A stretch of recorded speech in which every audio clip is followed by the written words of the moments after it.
take to our seats, please, please, please.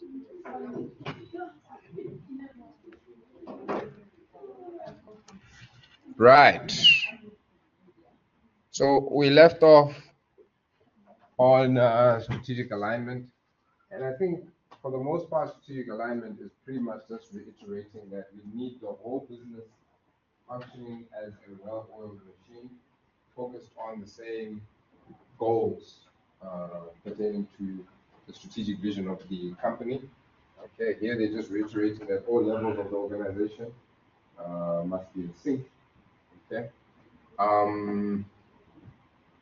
The key element of strategic management is to ensure that the chosen strategy aligns well with the organization, the business environment, and the various functional areas. The concept of alignment is thus important to understand. Okay. So they then go on to speak about external alignment, and there we are obviously just saying that, you know, our business needs to be aligned in such a way that it's easy for us to pick up on opportunities and threats that we are either going to take advantage of or ensure do not destroy or prohibit us from our business objectives and activities. Okay, and then they give a great example. They say, for example, if the economy is depressed or disposable incomes are under pressure, a strategy to introduce a luxury brand of cars may not be successful. Instead, a strategy focused on introducing a fuel-efficient car may be more relevant and be a better aligned and be better aligned with what is happening in the external environment. Okay, right? And I think that's self-explanatory. So, and then they go on to talk about internal alignment. Okay, and here obviously they're just taking into consideration your strengths and weaknesses as a business. Okay, that's the strategy which calls for innovation. This is an example. Is not a good fit unless the organization has innovation capability. Okay. No point of us then saying, okay, let's build a strategy around something we do not have a strength in. It must be aligned with where we stand internally. Okay. I think there's no need to further dwell on that. Here they're just reiterating in this paragraph here. They're just that firstly, all the activities of the various functional areas, all right, or departments, they must be aligned. And then secondly, the goals set up by top management, middle management, and bottom management, they must be linked. Okay. So in other words, they must flow. So top management might say we want 50% market share within the insurance industry. Middle management must then go on to say what are the things that we need to do from a goal perspective. What are the goals that we're going to set up that align with us gaining market share? All right. And then lower management must say what are the different tasks that we need to give to our employees that are going to help us to take market share, okay, of this industry. Okay, so that's all that they're really speaking to over there. All right, alignment within the organization is missing when leaders of the business say one thing, but the workers or lower managers are doing another. Okay, so we really spoke to this. I did highlight earlier the fact that, you know, we literally see that this is not important above you. It's not very important to you. Okay, and even if you make it important to yourself, because maybe you have bought into where the organization is trying to go, you'll see that passively your managers or your supervisors are actually going to work against all your efforts to actually align personally with the direction that the company says it wants to go. Okay, so here this is just now another diagram now. Not only are they looking at top management, middle management, and lower management, but they're also then bringing in the functional areas.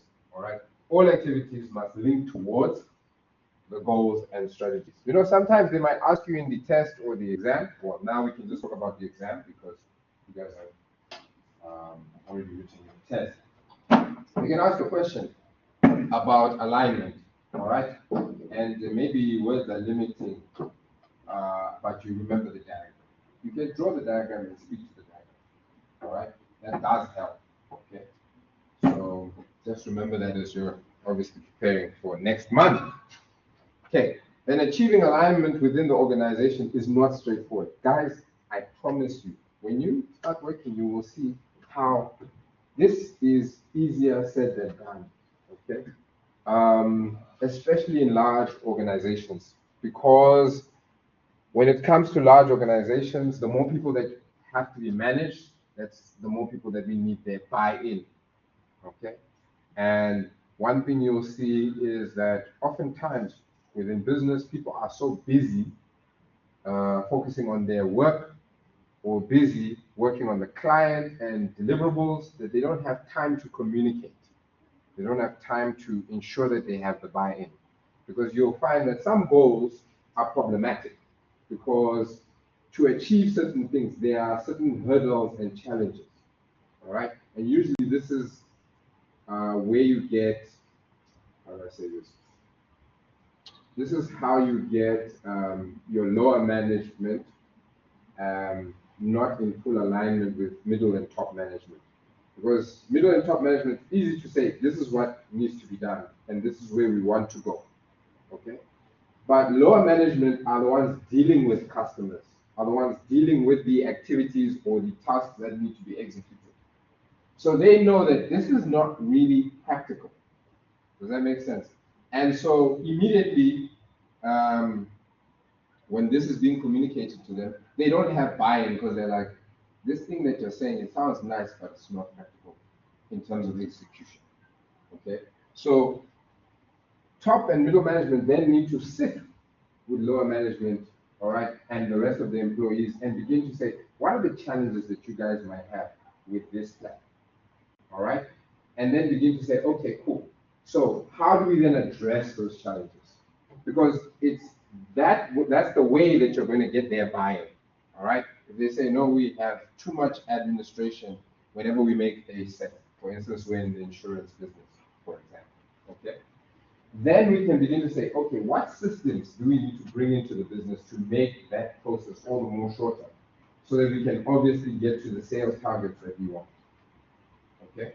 And that's when they see that, oh, okay, this challenge has been accommodated and been addressed, that's when you get back. So all that I was really trying to really highlight is that when it comes to alignment, you need to ensure that there's communication and engagement. You can't just dictate to lower management and middle management what you want and then not do anything in terms of actually engaging them pertaining to that. Oh, now you see, no. Okay, right. So finally,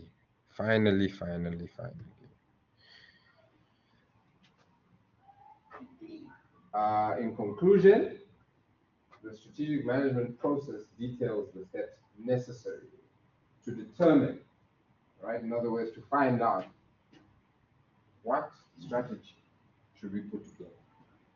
How are we going to go about implementing it? And then finally, evaluating, controlling how effective has this strategy been? Should we change it?